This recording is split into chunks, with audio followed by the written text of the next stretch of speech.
ಕುರಿಗಾಹಿಗಳ ಮತಗಳ ಭೇಟಿಗಾಗಿ ಕಂಬಳಿ ಹೊತ್ತು ಪ್ರಚಾರ ಮಾಡ್ತಿದ್ದಾರೆ. ಕಂಬಳಿ ಹೊತ್ತು ಪ್ರಚಾರ ನಡೆಸಿದ ಸಿಎಂ ಅವರೇ, ನಾಟಕ ನಿಲ್ಲಿಸಿ. ನಿಮಗೆ ಕುರಿಗಾಹಿಗಳ ಬಗ್ಗೆ ಕಾಳಜಿ ಇದ್ರೆ ಹಣ ಒದಗಿಸಿ. ನಾವು ಜಾರಿಗೊಳಿಸಿದ್ದ ಅನುಗ್ರಹ ಯೋಜನೆಗೆ ಹಣ ನೀಡಿ. ಜಾನುವಾರು ಕಳೆದುಕೊಂಡ ರೈತರಿಗೆ ಪರಿಹಾರವನ್ನ ನೀಡಿ ಅಂತ ಬಿಜೆಪಿ ವಿರುದ್ಧ ವಿಪಕ್ಷ ನಾಯಕ ಸಿದ್ದರಾಮಯ್ಯ ಸರಣಿ ಟ್ವೀಟ್ ಮಾಡಿದ್ದಾರೆ. ಕಂಬಳಿ ಹೊತ್ತು ಪ್ರಚಾರ ಮಾಡಿದ್ದ ಸಿಎಂಗೆ ಸಿದ್ದರಾಮಯ್ಯ ಟ್ವೀಟ್ ಮಾಡುವ ಮೂಲಕ ಚಾಟಿ ಬೀಸಿದ್ದಾರೆ. ಜಾತಿ ನಾಶ ಆಗುವವರೆಗೂ ಮೀಸಲಾತಿ ಇರಬೇಕು ಅನ್ನೋ ನನ್ನ ಮಾತಿಗೆ ನಾನು ಈಗಲೂ ಬಚ್ಚನಿದ್ದೇನೆ. ಮಂಡಲ ವರದಿ ವಿರೋಧಿಸಿ ಬೆಂಕಿ ಹಚ್ಚಿಕೊಂಡಿದ್ದ ಬಿಜೆಪಿ ನಾಯಕರೇ ತಾಕತ್ತಿದೆಯಾ? ಈಗ ನಿಮಗೆ ಮೀಸಲಾತಿ ವಿರೋಧಿಸುವ ತಾಕತ್ತಿದೆಯಾ? ಬಿಜೆಪಿ ಜಾತಿ ಹಿಪಾಕ್ರಸಿ ಅಂತ ಸಿದ್ದರಾಮಯ್ಯ ಬಿಜೆಪಿ ವಿರುದ್ಧ ಆಕ್ರೋಶವನ್ನ ಹೊರಹಾಕಿದ್ದಾರೆ. ಬಿಜೆಪಿ ನಾಯಕರೇ, ನಿಮ್ಮ ಮಾತೃ ಸಂಸ್ಥೆಯಾದ ಆರ್ಎಸ್ಎಸ್ಗೆ ನೇಮಕವಾಗುವ ಪದಾಧಿಕಾರಿಗಳೆಲ್ಲ ಒಂದೇ ಜಾತಿ. ಪದಾಧಿಕಾರಿಗಳೆಲ್ಲ ಒಂದೇ ಜಾತಿಯಾಗಿರುವುದು ಯಾಕೆ? ಚುನಾವಣೆಯಲ್ಲಿ ಆಯ್ಕೆಯಾಗುವ ಬಿಜೆಪಿ ಅಭ್ಯರ್ಥಿಗಳಲ್ಲಿ ಎಲ್ಲ ಜಾತಿಗಳಿಗೆ ಸೇರಿದವರು ಇರೋದು ಯಾಕೆ ಅಂತ ಸಿದ್ದರಾಮಯ್ಯ ಟ್ವೀಟ್ ಮೂಲಕ ಬಿಜೆಪಿಗೆ ಮಾಜಿ ಸಿಎಂ ಸಿದ್ದರಾಮಯ್ಯ ಪ್ರಶ್ನೆ ಮಾಡಿದ್ದಾರೆ. ಟಿಪ್ಪು ಜಯಂತಿಯಲ್ಲಿ ನಾನು ಭಾಗಿಯಾದ್ರೆ ಹಿಂದೂ ವಿರೋಧಿ, ಆದರೆ ಟಿಪ್ಪು ಬಗ್ಗೆ ಸರ್ಕಾರದಿಂದ ಪುಸ್ತಕ ಪ್ರಕಟಿಸಿ ಹಾಡಿ ಹೊಗಳಿದ ಮಾಜಿ ಮುಖ್ಯಮಂತ್ರಿ ಜಗದೀಶ್ ಶೆಟ್ಟರ್, ಮುಸ್ಲಿಂ ಗಣವೇಶ ಹಾಕಿ ಖಡ್ಗ ಹಿಡಿದು ಕುಣಿದ ಬಿಎಸ್ವೈ, ಅಶೋಕ್ ಹಿಂದೂ ಕುಲ ತಿಲಕರೇ ಅಂತ ಸಿದ್ದರಾಮಯ್ಯ ಪ್ರಶ್ನೆ ಮಾಡಿದ್ದಾರೆ. ಕುರುಬ ಸಮಾವೇಶ ನಡೆಸಿದ್ದ ಸಚಿವ ಕೆಎಸ್ ಈಶ್ವರಪ್ಪ, ಪಂಚಮಸಾಲೆ ಲಿಂಗಾಯತರ ಸಮಾವೇಶ ನಡೆಸಿದ ಯತ್ನಾಳ್, ಬ್ರಾಹ್ಮಣ ಸಮಾವೇಶದಲ್ಲಿ ಪಾಲ್ಗೊಂಡ ಕಾಗೇರಿ ಸುರೇಶ್, ಒಕ್ಕಲಿಗರೆಂಬ ಕಾರಣಕ್ಕೆ ಸಚಿವನಾದಿ ಎಂಬುವ ಅಶೋಕ್ ಇವರೆಲ್ಲ ಜಾತಿವಾದಿಗಳ ಜಾತ್ಯತೀತರ ಅಂತ ಪ್ರಶ್ನೆ ಮಾಡಿದ್ದಾರೆ. ಶೋಷಿತ ಜಾತಿಗಳ ಸಮಾವೇಶದಲ್ಲಿ ಭಾಗಿಯಾದ್ರೆ ಜಾತಿವಾದಿ, ನಾನು ಭಾಗವಹಿಸಿದ್ರೆ ಜಾತಿವಾದಿ, ನೀವು ಜಾತ್ಯತೀತರ, ಜಾತಿ ಸಮಾವೇಶದಲ್ಲಿ ಭಾಗವಹಿಸಲ್ಲ ಅಂತ ಆನೆ ಮಾಡಿ. ಬಿಜೆಪಿ ನಾಯಕರು ಪ್ರಮಾಣ ಮಾಡಿದ್ರೆ ನಿವೃತ್ತಿ ಪಡಿತೇನೆ, ನಾನು ರಾಜಕೀಯದಿಂದಲೇ ನಿವೃತ್ತಿಯನ್ನ ಪಡೆಯುತ್ತೇನೆ ಅಂತ ಟ್ವೀಟ್ ಮೂಲಕ ಬಿಜೆಪಿಯವರಿಗೆ ಸಿದ್ದರಾಮಯ್ಯ ಸವಾಲು ಹಾಕಿದ್ದಾರೆ. ಆತ್ಮವಂಚನೆ ಬಿಟ್ಟು ಪ್ರಾಮಾಣಿಕವಾಗಿ ರಾಜಕೀಯ ಮಾಡಿ ಅಂತ ಹೇಳಿಕೊಂಡಿದ್ದಾರೆ. ಸಿಎಂ ಕುರ್ಚಿ ಉಳಿಸಿಕೊಳ್ಳಲು ಸ್ವಾಮೀಜಿಗಳಿಗೆ ಹಣ ಹಂಚಿಕೆ ಮಾಡಿದ್ದೀರಿ. ಲಿಂಗಾಯತ ಸ್ವಾಮಿಗಳನ್ನ ಮನೆಗೆ ಕರೆಸಿ ಹಣ ಹಂಚಿಕೆ ಮಾಡಿದ್ದೀರಿ. ಹಣ ಹಂಚಿದ್ದ ಬಿಎಸ್ ಯಡಿಯೂರಪ್ಪ ಜಾತಿವಾದಿಯೇ, ಜಾತ್ಯತೀತವಾದಿಯೇ. ಬಾಯಲ್ಲಿ ನಾವೆಲ್ಲ ಒಂದು, ನಾವೆಲ್ಲ ಹಿಂದೂ ಎಂಬ ಮಂತ್ರ, ಆದರೆ ಅಂತರಂಗದಲ್ಲಿ ಜಾತಿಗಳನ್ನ ಒಡೆದು ಆಳುವ ಕುತಂತ್ರ. ಮಂಡಲ ವಿರುದ್ಧ ಕಮಂಡಲ ಹಿಡಿದ ಬಿಜೆಪಿ ನಾಯಕರ ಜಾತಿ ಹಿಪಾಕ್ರಸಿ ಬಿಚ್ಚಿಟ್ಟರೆ ಧಾರಾವಾಹಿಯಾದಿತು. ಬಿಜೆಪಿ ಜಾತಿ ಹಿಪಾಕ್ರಸಿ ಕೊನೆಯಿಲ್ಲದ ಧಾರಾವಾಹಿಯಾದಿತ್ತು ಅಂತ ಸಿದ್ದರಾಮಯ್ಯ ಕಿಡಿಕಾರಿದ್ದಾರೆ. ವಿಶ್ವಕಪ್ನಲ್ಲಿ ಪಾಕಿಸ್ತಾನದ ವಿರುದ್ಧ ಭಾರತೀಯ ತಂಡದ ಗೆಲುವಿಗೆ ನಾಗಾಲ್ಯಾಂಡ್ಗೆ ಭಾನುವಾರ ತೆರೆದಿದೆ. ಟಿ20 ವಿಶ್ವಕಪ್ನ ಸೂಪರ್ 12 ಹಂತದ ತನ್ನ ಮೊದಲ ಪಂದ್ಯದಲ್ಲಿ ಟೀಂ ಇಂಡಿಯಾವನ್ನ ಪಾಕಿಸ್ತಾನ 10 ವಿಕೆಟ್ಗಳಿಂದ ಸೋಲಿಸಿ ಭರ್ಜರಿಯಾಗಿ ವಿಶ್ವಕಪ್ ಅಭಿಯಾನ ಆರಂಭಿಸಿದೆ. ಇತ್ತ ಮೊದಲ ಸೋಲಿನ ನಡುವೆಯೂ ಟೀಂ ಇಂಡಿಯಾ ನಾಯಕ ವಿರಾಟ್ ಕೊಹ್ಲಿ ಕಮ್ಬ್ಯಾಕ್ ಮಾಡುವ ವಿಶ್ವಾಸ ವ್ಯಕ್ತಪಡಿಸಿದ್ದಾರೆ.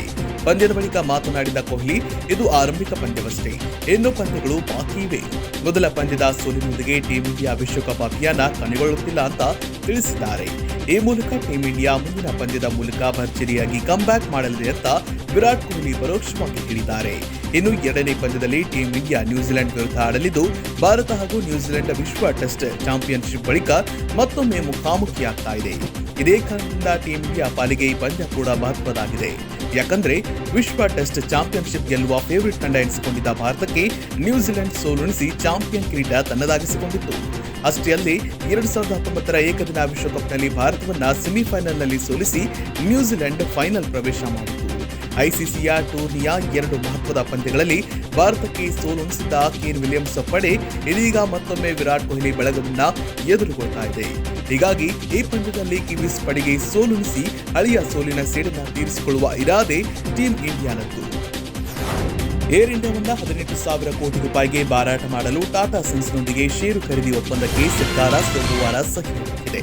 ಹೂಡಿಕೆ ಮತ್ತು ಸಾರ್ವಜನಿಕ ಆಸ್ತಿ ನಿರ್ವಹಣೆ ಇಲಾಖೆ ಕಾರ್ಯದರ್ಶಿ ತುಹಿನ್ ಕಾಂತಾ ಪಾಂಡೆ ಟ್ವೀಟ್ನಲ್ಲಿ ಏರ್ ಇಂಡಿಯಾದ ಕಾರ್ಯತಂತ್ರ ಹೂಡಿಕೆ ಹಿಂತೆಗೆತಕ್ಕಾಗಿ ಟಾಟಾ ಸನ್ಸ್ನೊಂದಿಗೆ ಷೇರು ಖರೀದಿ ಒಪ್ಪಂದಕ್ಕೆ ಸರ್ಕಾರ ಸಹಿ ಹಾಕಿದೆ. ಏರ್ ಇಂಡಿಯಾದ ಕಾರ್ಯತಂತ್ರದ ಹೂಡಿಕೆ ಹಿಂತೆಗೆತಕ್ಕಾಗಿ ಟಾಟಾ ಸನ್ಸ್ನೊಂದಿಗೆ ಸರ್ಕಾರವು ಇಂದು ಷೇರು ಖರೀದಿ ಒಪ್ಪಂದಕ್ಕೆ ಸಹಿ ಮಾಡಿದೆ. ಈ ಒಪ್ಪಂದವು ಏರ್ ಇಂಡಿಯಾ ಎಕ್ಸ್‌ಪ್ರೆಸ್ ಮತ್ತು ಗ್ರೌಂಡ್ ಹ್ಯಾಂಡ್ಲಿಂಗ್ ಆರ್ಮ್ ಮಾರಾಟವನ್ನ ಒಳಗೊಂಡಿದೆ. ಸ್ಪೈಸ್ ಜೆಟ್ ಪ್ರವರ್ತಕ ಅಜಯ್ ಸಿಂಗ್ ನೇತೃತ್ವದ ಒಕ್ಕೂಟ ರೂಪಾಯಿ 15,100 ಕೋಟಿಗೆ ಮಾಡಿದ್ದ ಆಫರ್ ಇಂದ ಟಾಟಾ ಸೋಲಿಸಿತ್ತು. ಅಂದಹಾಗೆ ನಷ್ಟವನ್ನ ಉಂಟು ಮಾಡ್ತಾ ಇದ್ದ ಏರ್ ಇಂಡಿಯಾದಿಂದ ತನ್ನ %100 ಪಾಲನ್ನ ಮಾರಾಟ ಮಾಡಲು ಸರ್ಕಾರವು ನಿಗದಿಪಡಿಸಿದ ಮೀಸಲು ಬೆಲೆ ರೂಪಾಯಿ 12,906 ಕೋಟಿ ಆಗಿತ್ತು.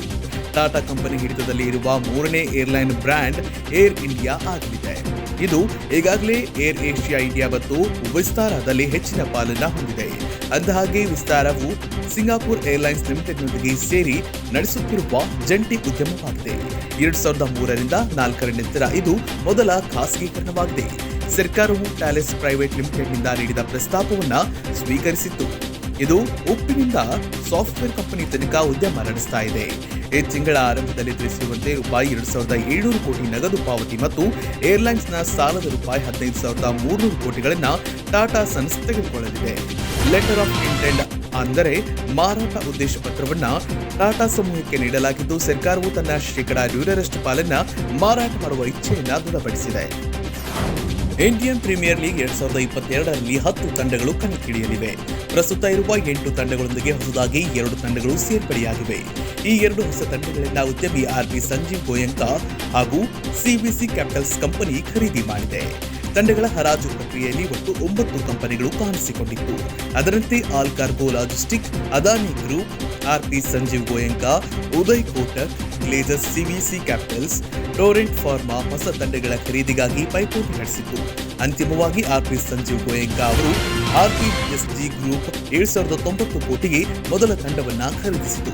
ಇನ್ನು ಎರಡನೇ ತಂಡವನ್ನ CVC Capitals private equity company 5,625 ಕೋಟಿಗೆ ತನ್ನದಾಗಿಸಿಕೊಂಡಿದೆ. ಅಂದಹಾಗೆ ಸಂಜೀವ್ ಗೋಯಂಕಾ IPL 2016-17ರಲ್ಲಿ ರೈಸಿಂಗ್ ಪುಣೆ ಜೈಂಟ್ಸ್ ತಂಡದ ಮಾಲೀಕರಾಗಿದ್ದರು. ಇದೀಗ ಮತ್ತೊಮ್ಮೆ IPL ತಂಡವನ್ನ ಖರೀದಿಸಿರುವುದು ವಿಶೇಷವಾಗಿದೆ. ಅದರಂತೆ ಮುಂದಿನ ಸೀಸನ್ನಲ್ಲಿ ಲಕ್ನೋ ಮತ್ತು ಅಹಮದಾಬಾದ್ ಸ್ಟೇಡಿಯಂಗಳನ್ನ ಕೇಂದ್ರೀಕರಿಸಿ ಹೊಸ ತಂಡಗಳನ್ನ ಕಣಕ್ಕಿಳಿಸಲಿದೆ. RPSG ಗ್ರೂಪ್ 790 ಕೋಟಿಗೆ ಲಕ್ನೋ ಮೂಲ ತಂಡವನ್ನ ತಮ್ಮದಾಗಿಸಿಕೊಂಡಿದ್ರೆ, CVC ಕ್ಯಾಪಿಟಲ್ಸ್ 5,200 ಕೋಟಿ ನೀಡಿ ಅಹಮದಾಬಾದ್ ತಂಡವನ್ನ ಖರೀದಿಸಿದೆ. ಈ 2 ತಂಡಗಳ ಸೇರ್ಪಡೆಯೊಂದಿಗೆ IPL ಸೀಸನ್ 15ನಲ್ಲಿ ಒಟ್ಟು 10 ತಂಡಗಳ ನಡುವೆ ಕಾದಾಟ ನಡೆಯಲಿದ್ದು, ಇನ್ನು IPL 2022ರಲ್ಲಿ ಒಟ್ಟು 74 ಪಂದ್ಯಗಳು ನಡೆಯುವ ಸಾಧ್ಯತೆ ಇದೆ. 2011ರ IPLನಲ್ಲಿ ಒಟ್ಟು 10 ತಂಡಗಳು ಕಣಕ್ಕಿಳಿದಿತ್ತು. ಈ ವೇಳೆ 70 ಲೀಗ್ ಪಂದ್ಯಗಳು ಮತ್ತು 4 ಪ್ಲೇ ಆಫ್ ಪಂದ್ಯಗಳನ್ನು ನಡೆಸಲಾಗಿತ್ತು. ಅದೇ ಸ್ವರೂಪದಲ್ಲಿ ಮುಂದಿನ ಬಾರಿ ಕೂಡ 5 ತಂಡಗಳ 2 ಗ್ರೂಪ್ಗಳನ್ನಾಗಿ ಮಾಡಲಿದೆ. ಇನ್ನು ಪ್ರತಿ ಗ್ರೂಪ್ನಲ್ಲಿ ಒಟ್ಟು ತಂಡವು 4 ತಂಡಗಳ ವಿರುದ್ಧ 2 ಬಾರಿ ಆಡಲಿದೆ. ಬಳಿಕ ಡ್ರಾ ಮೂಲಕ 2ನೇ ಗುಂಪಿನ ತಂಡಗಳ ವಿರುದ್ಧದ ಪಂದ್ಯಗಳನ್ನು ನಿರ್ಧರಿಸಲಾಗುತ್ತೆ. ಅದರಂತೆ ಪ್ರತಿ ತಂಡಗಳಿಗೆ 14 ಲೀಗ್ ಪಂದ್ಯಗಳು ಇರಲಿದೆ. ಹಾಗಾಗಿ ಮುಂದಿನ ಸೀಸನ್ IPLಗಾಗಿ ಆಟಗಾರರ ಮೆಗಾ ಹರಾಜು ನಡೆಯಲಿದ್ದು, ಹೀಗಾಗಿ ಪ್ರತಿ ತಂಡಗಳು 3 ಅಥವಾ 4 ಆಟಗಾರರನ್ನ ಉಳಿಸಿ ಉಳಿದ ಆಟಗಾರರನ್ನ ಬಿಡುಗಡೆ ಮಾಡಬೇಕಾಗುತ್ತೆ. ಇದರಿಂದಾಗಿ ಪ್ರತಿ ತಂಡಗಳಲ್ಲಿ ಮಹತ್ವದ ಬದಲಾವಣೆಯಾಗಲಿದೆ. ಹಾಗೆ ಹೊಸದಾಗಿ ಸೇರ್ಪಡೆಯಾದ ಫ್ರಾಂಚೈಸಿಗಳಿಗೆ ಡ್ರಾಫ್ಟ್ ಅವಕಾಶ ಇರಲಿದ್ದು, ಅದರಂತೆ ಹರಾಜಿಗೂ ಮುನ್ನ ಬಿಡ್ಡಿಂಗ್ಗೆ ಹೆಸರು ನೋಂದಣಿ ಮಾಡಿದ ಆಟಗಾರರನ್ನ ನೇರವಾಗಿ ಆಯ್ಕೆ ಮಾಡಬಹುದು. ಇದರಿಂದಾಗಿ ಕೆಲ ಸ್ಟಾರ್ ಆಟಗಾರರು ನೇರವಾಗಿ ಹೊಸ ಫ್ರಾಂಚೈಸಿಗಳ ಪಾಲಾಗಲಿದ್ದಾರೆ. ಇನ್ನು ಮೆಗಾ ಹರಾಜು ಪ್ರಕ್ರಿಯೆಯು ಡಿಸೆಂಬರ್ನಲ್ಲಿ ನಡೆಯಲಿದೆ. ಸೂಪರ್ ಸ್ಟಾರ್ ರಜನಿಕಾಂತ್ ಹೊಸದಿಲ್ಲಿಯ ವಿಜ್ಞಾನ ಭವನದಲ್ಲಿ ಉಪರಾಷ್ಟ್ರಪತಿ ವೆಂಕಯ್ಯ ನಾಯ್ಡು ಅವರಿಂದ ಭಾರತದ ಅತ್ಯುನ್ನತ ಚಲನಚಿತ್ರ ಗೌರವವಾದ ದಾದಾ ಸಾಹೇಬ್ ಫಾಲ್ಕೆ ಪ್ರಶಸ್ತಿಯನ್ನ ಸ್ವೀಕರಿಸಿದರು. ಚಲನಚಿತ್ರೋದ್ಯಮಕ್ಕೆ ಪ್ರವೇಶಿಸುವ ಮೊದಲು ಬಸ್ ಕಂಡಕ್ಟರ್ ಆಗಿ ಕೆಲಸ ಮಾಡುತ್ತಿದ್ದ ಸೂಪರ್ ಸ್ಟಾರ್ ತಮ್ಮ ಹಳೆಯ ಬಸ್ ಚಾಲಕ ಸ್ನೇಹಿತನಿಗೆ ಪ್ರತಿಷ್ಠಿತ ಪ್ರಶಸ್ತಿಯನ್ನ ಸಮರ್ಪಿಸಿದ್ದಾರೆ. ಬಸ್ ಚಾಲಕ ಸ್ನೇಹಿತನೇ ರಜನಿಕಾಂತ್ ಅವರಿಗೆ ಸಿನಿಮಾ ರಂಗ ಸೇರುವಂತೆ ಸಲಹೆ ನೀಡಿದ್ರಂತೆ. ತಮ್ಮ ದಾದಾ ಸಾಹೇಬ್ ಫಾಲ್ಕೆ ಪ್ರಶಸ್ತಿಯನ್ನ ರಜನಿಕಾಂತ್ ಅವರು ತಮ್ಮ ಮೊದಲ ಚಿತ್ರ ಅಪೂರ್ವ ರಾಗಂಗಲ್ ನಿರ್ದೇಶಿಸಿದ ದಿವಂಗತ ಚಲನಚಿತ್ರ ನಿರ್ಮಾಪಕ ಕೆ ಬಾಲಚಂದರ್ ಅವರ ಸಹೋದರ ಸತ್ಯನಾರಾಯಣ ರಾವ್, ಅದರ ನಿರ್ದೇಶಕರು, ನಿರ್ಮಾಪಕರು, ಥಿಯೇಟರ್ ಮಾಲೀಕರು, ತಂತ್ರಜ್ಞರು, ಅಭಿಮಾನಿಗಳಿಗೂ ಸಮರ್ಪಿಸಿದರು. ಹಸ್ರನ್ ಚಿತ್ರದಲ್ಲಿನ ಅಭಿನಯಕ್ಕಾಗಿ ಅತ್ಯುತ್ತಮ ನಟ ರಾಷ್ಟ್ರೀಯ ಚಲನಚಿತ್ರ ಪ್ರಶಸ್ತಿಯನ್ನ ಗೆದ್ದ ತಮ್ಮ ಅಳಿಯ ಧನುಷ್ ಅವರೊಂದಿಗೆ ರಜನಿಕಾಂತ್ ಅವರು ಸಮಾರಂಭದಲ್ಲಿ ಭಾಗವಹಿಸಿದ್ರು. ರಜನಿಕಾಂತ್ ಅವರ ಪತ್ನಿ ಲತಾ ಮತ್ತು ಧನುಷ್ ಅವರನ್ನ ಮದುವೆಯಾಗಿರುವ ಅವರ ಪುತ್ರಿ ಐಶ್ವರ್ಯ ಕೂಡ ಹಾಜರಿದ್ದರು. T20 ವಿಶ್ವಕಪ್ ಟೂರ್ನಿ ಮತ್ತೆರಡು ತೀವ್ರ ಹಣಾಹಣಿಗೆ ಸಾಕ್ಷಿಯಾಗಲಿದೆ. ಒಂದೆಡೆ ಗೆಲುವಿನ ಹುಡುಕಾಟದಲ್ಲಿರುವ ವೆಸ್ಟ್ ಇಂಡೀಸ್ ಸೌತ್ ಆಫ್ರಿಕಾ ಒಂದೆಡೆಯಾದರೆ ಪಾಕಿಸ್ತಾನ ತಂಡ ನ್ಯೂಜಿಲೆಂಡ್ ವಿರುದ್ಧ ಇನ್ನೊಂದು ಪಂದ್ಯದಲ್ಲಿ ಸೆಣಸಲಿದೆ. 2 ಬಾರಿ ಟ್ರೋಫಿ ಜಯಿಸಿದ ತಂಡ ಎಂಬ ಆತ್ಮವಿಶ್ವಾಸದಲ್ಲಿ ಅಭಿಯಾನ ಆರಂಭಿಸಿದ ವೆಸ್ಟ್ ಇಂಡೀಸ್ ಮೊದಲ ಹೆಜ್ಜೆಯಲ್ಲೇ ಮುಗ್ಗರಿಸಿದೆ. ಅದು ಹೀನಾಯವಾಗಿ ಇಂಗ್ಲೆಂಡ್ ವಿರುದ್ಧ ಪಂದ್ಯದಲ್ಲಿ ಬಲಿಷ್ಠ ಬ್ಯಾಟಿಂಗ್ ನೆಲಕಚ್ಚಿದ ಪರಿಣಾಮ ಅಲ್ಪ ಮೊತ್ತಕ್ಕೆ ಕೆರಿಬಿಯನ್ ಪಡೆ ಆಲ್ಔಟ್ ಆಗಿ ತೀವ್ರ ಮುಖಭಂಗ ಅನುಭವಿಸಿದೆ.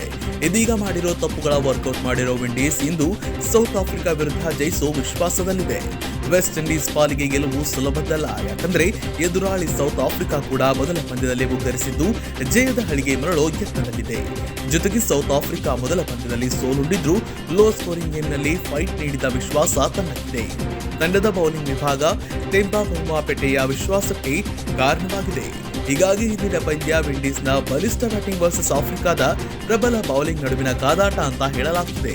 ಇಂದಿನ ಎರಡನೇ ಹಣಾಹಣಿಯಲ್ಲಿ ಪಾಕಿಸ್ತಾನ, ನ್ಯೂಜಿಲೆಂಡ್ ತಂಡಗಳು ಮುಖಾಮುಖಿಯಾಗ್ತಾ ಇದ್ದು ಬಾಬರ್ ಅಜಂ ಬಳಕಕ್ಕಿಂದು ಪ್ರತಿಷ್ಠೆಯ ಕಾರಣವಾಗಿದೆ. ಒಂದು ತಿಂಗಳ ಹಿಂದೆಯಷ್ಟೇ ಸರಣಿಯಾಡಲು ಪಾಕ್ಗೆ ಬಂದಿದ್ದ ನ್ಯೂಜಿಲೆಂಡ್ ಸುರಕ್ಷತೆಯ ಕಾರಣ ನೀಡಿ ವಾಪಸ್ಸಾಗಿತ್ತು. ಇದು ವಿಶ್ವ ಕ್ರಿಕೆಟ್ ಲೋಕದಲ್ಲಿ ಪಾಕಿಸ್ತಾನ ತಲೆ ತಗ್ಗಿಸುವಂತೆ ಮಾಡಿತ್ತು. ಇದೀಗ ಆ ಅವಮಾನ ಸೀಡು ತೀರಿಸಿಕೊಳ್ಳಲು ಪಾಕ್ ಪಡೆ ಸಜ್ಜಾಗಿದೆ. ಮೊದಲ ಪಂದ್ಯದಲ್ಲಿ ಭಾರತದ ವಿರುದ್ಧ 10 ವಿಕೆಟ್ಗಳ ಭರ್ಜರಿ ಗೆಲುವು ದಾಖಲಿಸಿರುವುದು ಸಹಜವಾಗಿಯೇ ಪಾಕ್ ಆತ್ಮವಿಶ್ವಾಸ ಹೆಚ್ಚು ಮಾಡಿದೆ. ಒಂದೆಡೆ ವಿಶ್ವಕಪ್ ಇತಿಹಾಸದಲ್ಲಿ ಭಾರತವನ್ನ ಮೊಟ್ಟ ಮೊದಲ ಬಾರಿಗೆ ಭಾರಿ ಮಣಿಸಿದ ಭಾರಿ ಆತ್ಮವಿಶ್ವಾಸದಲ್ಲಿ ಪಾಕ್ ಇದ್ರೆ 2 ಅಭ್ಯಾಸ ಪಂದ್ಯಗಳನ್ನ ಕೈಚೆಲ್ಲಿ ನ್ಯೂಜಿಲೆಂಡ್ ಕಂಗೆಟ್ಟಿದೆ. ಆದ್ರೆ ಇಂಗ್ಲೆಂಡ್, ಆಸ್ಟ್ರೇಲಿಯಾ ವಿರುದ್ಧ ಪೈಪೋಟಿ ನೀಡುವಲ್ಲಿ ವಿಂಡೀಸ್ ಎಂದಾದ್ರೂ ಕಂಬ್ಯಾಕ್ ಮಾಡೋ ವಿಶ್ವಾಸದಲ್ಲಿದೆ. ಆದ್ರೆ ಬಲಿಷ್ಠ ಪಾಕ್ ಎದುರು ಶಾರ್ಜಾ ಮೈದಾನದಲ್ಲಿ ಇದು ಸಾಧ್ಯನಾ ಅನ್ನೋದು ಕ್ರಿಕೆಟ್ ಲೋಕದ ಪ್ರಶ್ನೆಯಾಗಿದೆ. ತಮಿಳುನಾಡು ಮಾಜಿ ಸಿಎಂ ದಿವಂಗತ ಜಯಲಲಿತಾರ ಆಪ್ತೆ ವಿ.ಕೆ. ಶಶಿಕಲಾರನ್ನ ಮತ್ತೆ ಪಕ್ಷಕ್ಕೆ ಸೇರ್ಪಡೆ ಮಾಡುವ ಬಗ್ಗೆ ನಿರ್ಧಾರ ತೆಗೆದುಕೊಳ್ಳಲಾಗುತ್ತೆ ಅಂತ ಎಐಎಡಿಎಂಕೆ ಪಕ್ಷದ ನಾಯಕ ಓ ಪನ್ನೀರಸೆಲ್ವಂ ಹೇಳಿದ್ದಾರೆ.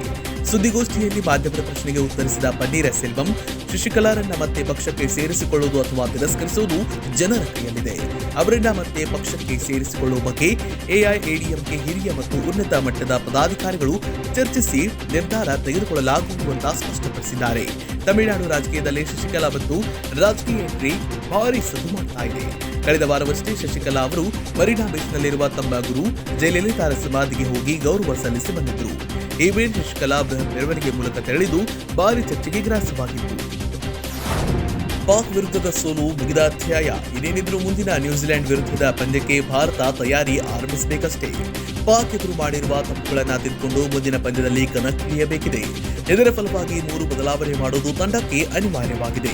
ಭಾರತ ವಿಶ್ವಕಪ್ ಗೆಲ್ಲದಿದ್ರೂ ಚಿಂತೆ ಇಲ್ಲ, ಪಾಕ್ ವಿರುದ್ಧ ಸೋಲು ಕಾಣಬಾರದು ಅನ್ನೋದು ಅಭಿಮಾನಿಗಳ ಆಶಯವಾಗಿತ್ತು. ಆದ್ರೆ ಈ ಆಶಯ ಇದೀಗ ತಲೆಕೆಳಗಾಗಿದೆ. ಇದರ ಬೆನ್ನಲ್ಲೇ ಸೋಲು ಟೀಕೆಗಳಿಗೆ ಗುರಿ ಮಾಡಿದ್ದು ವಿರಾಟ್ ಪಡೆಗೂ 10 ಪಾಠ ಕಲಿಸಿದೆ. ಇದೆಲ್ಲ ಈಗ ಅಧ್ಯಾಯ. ಇನ್ನೇನಿದ್ರು ಮುಂದಿನ ಪಂದ್ಯದ ತಯಾರಿಯ ಬಗ್ಗೆಯಷ್ಟೇ ಗಮನ ಹರಿಸಬೇಕಿದೆ. ಸೂರ್ಯಕುಮಾರ್ ಯಾದವ್, ಹಾರ್ದಿಕ್ ಪಾಂಡ್ಯ, ವರುಣ್ ಚಕ್ರವರ್ತಿ ಮೂವರನ್ನೇ ನಂಬಿ ಕೊಹ್ಲಿ ಕೆಟ್ಟಾಗಿದೆ. ಹೀಗಾಗಿ ಮುಂದಿನ ಪಂದ್ಯದಲ್ಲಾದರೂ ಈ 3 ಬದಲಾವಣೆ ಮಾಡೋದು ತಂಡಕ್ಕೆ ಅತ್ಯಗತ್ಯವಾಗಿದೆ. ವೈಫಲ್ಯಕ್ಕೆ ಸಿಲುಕಿದ್ದಾರೆ. 2ನೇ ಹಂತದ ಐಪಿಎಲ್ನಲ್ಲೂ ಫ್ಲಾಪ್ ಆಗಿದ್ದ ಸೂರ್ಯಕುಮಾರ್ ಯಾದವ್ ವಿಶ್ವಕಪ್ ಅಭ್ಯಾಸ ಪಂದ್ಯದಲ್ಲೂ ಕೈಕೊಟ್ಟಿದ್ರು. ಇದೀಗ ಪಾಕ್ ವಿರುದ್ಧವೂ ಉತ್ತಮ ಪ್ರದರ್ಶನ ನೀಡುವಲ್ಲಿ ಸೂರ್ಯ ಎಡವಿದ್ದಾರೆ. ಇಡೀ ತಂಡಕ್ಕೆ ಸೂರ್ಯನ ವೈಫಲ್ಯ ಬಹುವಾಗಿ ಕಾಡ್ತಾ ಇದೆ. ಹೀಗಾಗಿ ಸತತ ವೈಫಲ್ಯಕ್ಕೆ ಸಿಲುಕಿದ ಸೂರ್ಯನನ್ನ ಮುಂದಿನ ಪಂದ್ಯಕ್ಕೆ ಬೆಂಚ್ ಕಾಯಿಸಿ ಭರ್ಜರಿ ಫಾರ್ಮ್ನಲ್ಲಿರೋ ಇಶಾನ್ ಕಿಶನ್ ರನ್ನ ನ್ಯೂಜಿಲೆಂಡ್ ವಿರುದ್ಧ ಕಣಕ್ಕಿಳಿಸುವ ಅಗತ್ಯತೆ ಇದೆ. ಇಲ್ಲವಾದಲ್ಲಿ ಮಿಡಲ್ ಆರ್ಡರ್ ಬಲಹರಿಸಲಿದೆ. ಹಾರ್ದಿಕ್ ಪಾಂಡ್ಯಗೆ ಫಿಟ್ನೆಸ್ ಸಮಸ್ಯೆ ತಲೆದೋರ್ತಾ ಇದೆ. ಪಾಕ್ ವಿರುದ್ಧದ ಪಂದ್ಯದಲ್ಲಿ ಭುಜದ ಗಾಯಕ್ಕೆ ತುತ್ತಾಗಿದ್ದು ಸ್ಕ್ಯಾನಿಂಗ್ ವರದಿಗಾಗಿ ಕಾಯ್ತಿದ್ದಾರೆ. ಆದ್ರೆ ವರದಿ ಬಂದರೂ ತಂಡಕ್ಕೆ ಕಂಬ್ಯಾಕ್ ಮಾಡೋ ನಿರೀಕ್ಷೆ ಇಲ್ಲ. ಯಾಕಂದ್ರೆ ಫಿಟ್ನೆಸ್ ಸಮಸ್ಯೆ ಎದುರಿಸ್ತಾ ಇರೋ ಅವರು ಬ್ಯಾಟಿಂಗ್, ಬೌಲಿಂಗ್, ಫೀಲ್ಡಿಂಗ್ ನಲ್ಲಿ ತಂಡಕ್ಕೆ ಕೊಡುಗೆ ನೀಡ್ತಿಲ್ಲ. ಹೀಗಾಗಿ ಲೈನ್ ಮತ್ತು ಲೆಂತ್ ಬೌಲಿಂಗ್ ನೊಂದಿಗೆ ಬ್ಯಾಟಿಂಗ್ ನಲ್ಲೂ ಕದರ್ ತೋರಿಸುವ ಶಾರ್ದುಲ್ ಠಾಕೂರ್ ಅವರನ್ನ ಆಲ್ರೌಂಡರ್ ಕೋಟಾದಲ್ಲಿ ಆಡಿಸೋದು ಉತ್ತಮ ಆಯ್ಕೆಯಾಗಲಿದೆ. ಮಿಸ್ಟ್ರಿ ಸ್ಪಿನ್ನರ್ ಜಾಗಕ್ಕೆ ಕೇರಂ ಸ್ಪೆಷಲಿಸ್ಟ್ ಕಣಕ್ಕಿಳಿಸಬೇಕು ಅಂತ ಹೇಳಲಾಗ್ತಿದೆ. ಐಪಿಎಲ್ನಲ್ಲಿ ಬ್ಯಾಟ್ಸ್ಮನ್ಗಳಿಗೆ ಕಂಟಕವಾಗಿದ್ದ ಮಿಸ್ಟ್ರಿ ಸ್ಪಿನ್ನರ್ ವರುಣ್ ಚಕ್ರವರ್ತಿ ಪಾಕ್ ಎದುರು ದಂಡನೆಗೆ ಒಳಗಾಗಿತ್ತು. ಆದರೆ ಇಲ್ಲಿ ಅನುಭವಿ ಅಶ್ವಿನ್ ಅನುಪಸ್ಥಿತಿ ತಂಡಕ್ಕೆ ಕಾಡಿದಂತೂ ಸುಳ್ಳಲ್ಲ. ಹೀಗಾಗಿ ಬಲಿಷ್ಠ ನ್ಯೂಜಿಲೆಂಡ್ ಅನ್ನ ನೆನೆಯಲು ಅನುಭವಿ ಅಶ್ವಿನ್ ಅವರನ್ನ ಆಡುವ 11 ಬಳಗದಲ್ಲಿ ಆಡಿಸುವುದು ಅತ್ಯಗತ್ಯ. ತಮ್ಮ ಅನುಭವದ ಎದುರಾಳಿಗೆ ಪ್ರತಿ ಸವಾಲು ಒಡ್ಡುವ ಸಾಮರ್ಥ್ಯ ಅಶ್ವಿನ್ಗೂ ಇದೆ. ಕುಮಾರಸ್ವಾಮಿ ಕೇವಲ ಅಲ್ಪಸಂಖ್ಯಾತರನ್ನ ಮುಗಿಸ್ತಿಲ್ಲ, ಒಕ್ಕಲಿಗರನ್ನು ಕೂಡ ಮುಗಿಸ್ತಿದ್ದಾರೆ. ನಾಯಕರಾಗಿ ಬೆಳೆಯೋದನ್ನ ಕುಮಾರಸ್ವಾಮಿ ಸಹಿಸಲ್ಲ ಅಂತ ಹುಬ್ಬಳ್ಳಿಯಲ್ಲಿ ಕಾಂಗ್ರೆಸ್ ಶಾಸಕ ಜಮೀರ್ ಆರೋಪಿಸಿದ್ದಾರೆ. ಅವರು ನನ್ನ ಡ್ರೈವರ್ ಅಂತ ಕರೀತಾರೆ. ಇವರಂತೆ ನಾನು ಬಿಬಿಎಂಪಿಯಲ್ಲಿ ಕಸ ಗುಡಿಸಿದ್ದೀನಾ? ಕುಮಾರಸ್ವಾಮಿ ಹೀಗೆ ಮಾತಾಡ್ತಾ ಇದ್ರೆ ಸುಮ್ಮನಿರಲ್ಲ. ಒಂದೊಂದು ವಿಚಾರವನ್ನ ಬಹಿರಂಗಪಡಿಸ್ತೇನೆ. ಬೆಳಗಾದ್ರೆ ಸಾಕು ನಾಯಿ ಆನೆ ಅಂತ ಮಾತಾಡ್ತೀರಾ? ನಿಮ್ಮನ್ನ ಆನೆ ಮಾಡಿದ್ದು ಯಾರು ಸ್ವಾಮಿ ಅಂತ ಜಮೀರ್ ಗನ ಮಾಡಿದ್ದಾರೆ. ಕುಮಾರಸ್ವಾಮಿ ಸೂಟ್ ಕೇಸ್ ರಾಜಕಾರಣ ಮಾಡ್ತಾರೆ. ಹಾನಗಲ್ನಿಂದ ಎಚ್ಡಿಕೆಗೆ ಕಡಿಮೆ ಹಣ ಬಂದಿರಬೇಕು. ಹೀಗಾಗಿ ಹಾನಗಲ್ನಲ್ಲಿ 1 ದಿನ ಪ್ರಚಾರ ಮಾಡಿದ್ದಾರೆ ಅಂತ ಆರೋಪಿಸಿರುವ ಕಾಂಗ್ರೆಸ್ ಶಾಸಕ ಜಮೀರ್ ಕನಿಷ್ಠ 3-4 ದಿನವಾದರೂ ಪ್ರಚಾರ ಮಾಡಬೇಕಾಗಿತ್ತು. ಕುಮಾರಸ್ವಾಮಿ ಮುಸ್ಲಿಮರನ್ನ ರಾಜಕೀಯವಾಗಿ ಬಲಿ ಹಾಕಿದ್ದಾರೆ. ಅಲ್ಪಸಂಖ್ಯಾತರನ್ನ ಮುಗಿಸಿದ್ದು ಸಿದ್ದರಾಮಯ್ಯ ಅಲ್ಲ, ಅಲ್ಪಸಂಖ್ಯಾತರನ್ನ ಮುಗಿಸ್ತಾ ಇರೋದು ಕುಮಾರಸ್ವಾಮಿ ಅಂತ ಹೇಳಿಕೆ ನೀಡಿದ್ದಾರೆ. 2020 ಸರ್ಕಾರ ರಚನೆ ವೇಳೆ ಯಡಿಯೂರಪ್ಪಗೆ ಸಿಎಂ ಸ್ಥಾನ ಬಿಟ್ಟುಕೊಡುವಂತೆ ಕುಮಾರಸ್ವಾಮಿಗೆ ಹೇಳಿದ್ದೆ. ಮಾತು ತಪ್ಪಬೇಡಿ ಕುಮಾರಸ್ವಾಮಿ ಅವರೇ ಅಂತ ಹೇಳಿದ್ದೆ. ಆಗ ಎಚ್.ಡಿ. ರೇವಣ್ಣ ಡಿಸಿಎಂ ಆಗುತ್ತೇನೆಂದು ಬಿಎಸ್ವೈಗೆ ಸಿಎಂ ಸ್ಥಾನವನ್ನ ಬಿಟ್ಟುಕೊಟ್ಟಿಲ್ಲ. ಅಲ್ಪಸಂಖ್ಯಾತರ ಮೇಲೆ ಪ್ರೀತಿ ಇದ್ರೆ ರಾಮನಗರ ಮಂಡ್ಯದಲ್ಲಿ ಅಲ್ಪಸಂಖ್ಯಾತರಿಗೆ ಟಿಕೆಟ್ ಕೊಡ್ಲಿ ಅಂತ ಜಮೀರ್ ಅಹಮದ್ ಖಾನ್ ಹೇಳಿದರು.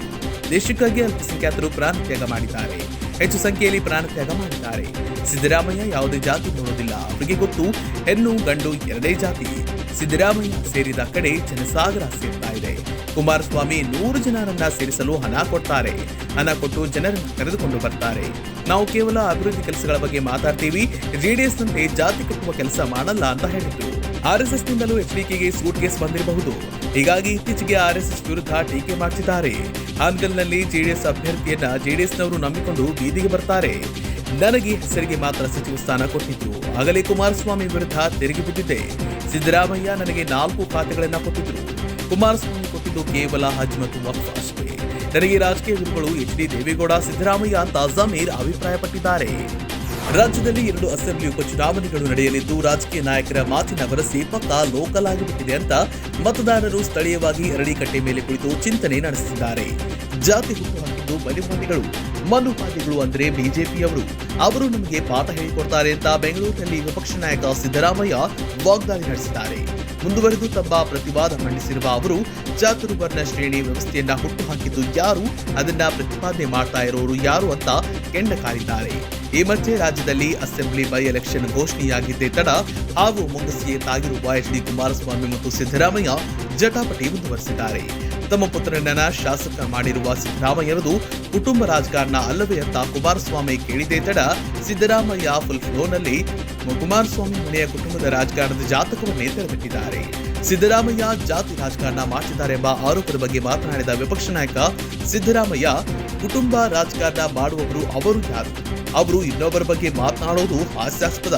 ಅವರ ಮನೆಯಲ್ಲೇ ಎಲ್ಲರೂ ರಾಜಕೀಯ ಮಾಡುವವರೇ. ಎಚ್.ಡಿ. ದೇವೇಗೌಡ ರಾಷ್ಟ್ರೀಯ ಅಧ್ಯಕ್ಷ, ಎಚ್.ಡಿ.ಕೆ ನಾಯಕ, ರೇವಣ್ಣ ಲೀಡರ್, ಎಚ್.ಡಿ.ಕೆ ಹೆಂಡತಿ ನಾಯಕಿ, ರೇವಣ್ಣ ಮಗ ನಾಯಕ, ರೇವಣ್ಣನ ಹೆಂಡತಿ ನಾಯಕಿ ಅಂತ ಹರಿಹಾಯ್ದಿರುವ ಕಾಂಗ್ರೆಸ್ ನಾಯಕ ಸಿದ್ದರಾಮಯ್ಯ ಅವರು ಕಾಂಗ್ರೆಸ್ನಲ್ಲಿ ರಾಷ್ಟ್ರೀಯ ನಾಯಕರು ಯಾರು? ಇಲ್ಲಿ ಅಧ್ಯಕ್ಷರು ಯಾರು? ಜೆಡಿಎಸ್ನಲ್ಲಿ ರಾಷ್ಟ್ರೀಯ ಅಧ್ಯಕ್ಷರು ಯಾರು? ರಾಜ್ಯದಲ್ಲಿ ಅಧ್ಯಕ್ಷರುಗಳು ಯಾರು? ಕುಮಾರಸ್ವಾಮಿ ಪಕ್ಷದಲ್ಲೇ ಇರಲಿಲ್ವಲ್ಲ, ಅವರು ಹೇಗೆ ಪಕ್ಷ ಸಂಘಟನೆ ಮಾಡ್ತಾರೆ ಅಂತ ಪ್ರಶ್ನೆ ಮಾಡಿದ್ದಾರೆ.